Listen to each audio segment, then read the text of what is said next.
আমি সমাজ মাধ্যমে প্রোটেস্ট করি। ডিগ্রি আছে, আমি বেকার। আমি অলস। আমরা বেকার, আমরা ককরোচ। 16ই মে থেকে আমরা ককরোচ জনতা পার্টি। সম্প্রতি ভারতের প্রধান বিচারপতি সূর্যকান্ত আদালতে মন্তব্য করেছিলেন, There are youngsters like cockroaches. এই বক্তব্যে ক্ষোভ উস্কে ওঠে সোশ্যাল মিডিয়ায়। এই মন্তব্য থেকেই জন্ম নেয় ককরোচ জনতা পার্টি।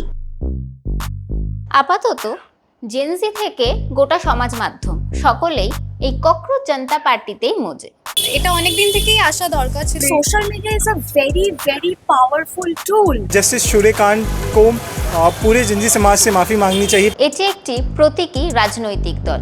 এই নতুন রাজনৈতিক দলের আদর্শ হল ধর্মনিরপেক্ষতা, সমাজতান্ত্রিক, গণতান্ত্রিক, অলস। দলের প্রতিষ্ঠাতা অভিজিৎ দীপকে আমেরিকার বস্টন বিশ্ববিদ্যালয়ের জনসংযোগ নিয়ে স্নাতকোত্তরের পড়াশোনা করেছেন। দীপকের সাফ কথা, অল্প বয়সী ছেলেমেয়েরা সিস্টেমের সমালোচনা করলে তাদের এভাবে ছোট করা যায় না। ককরোচদের ধ্বংস করা সহজ নয়। দেশের যুব সমাজের মেরুদণ্ডটা কিন্তু খুব শক্ত। ককরোচ জনতা পার্টি বা সিজেপি তারা প্রকাশ করেছে একাধিক দফায় ইস্তেহার।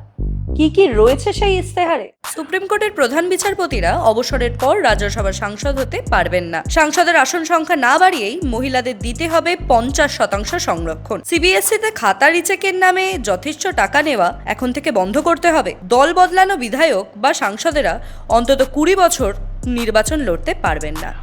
নিট পরীক্ষার প্রশ্ন ফাঁস বিতর্কে পরীক্ষার্থীদের পাশে দাঁড়াতে হবে। যদিও তার মন্তব্যের ভুল ব্যাখ্যা করা হয়েছে বলে জানিয়েছেন দেশের প্রধান বিচারপতি সূর্যকান্ত। তিনি বলেছেন, আমাদের বর্তমান এবং ভবিষ্যৎ প্রজন্মকে নিয়ে আমি গর্বিত। দেশের প্রত্যেক তরুণ তরুণী আমাকে অনুপ্রাণিত করে। দেশের যুব সমাজের প্রতি আমার গভীর শ্রদ্ধা এবং সম্মান রয়েছে। আমি তাদের উন্নত ভারতের স্তম্ভ হিসেবে দেখি। কথা বললেও অত্যুক্তি হবে না। ইতিমধ্যেই ককরোচ জনতা পার্টির ফলোয়ার্স 15 মিলিয়ন পার করে গেছে। ডিগ্রি আছে, চাকরি নাই, ককরোচরা ভাই ভাই। পরজীবী নই, আমরা দেশের নাগরিক।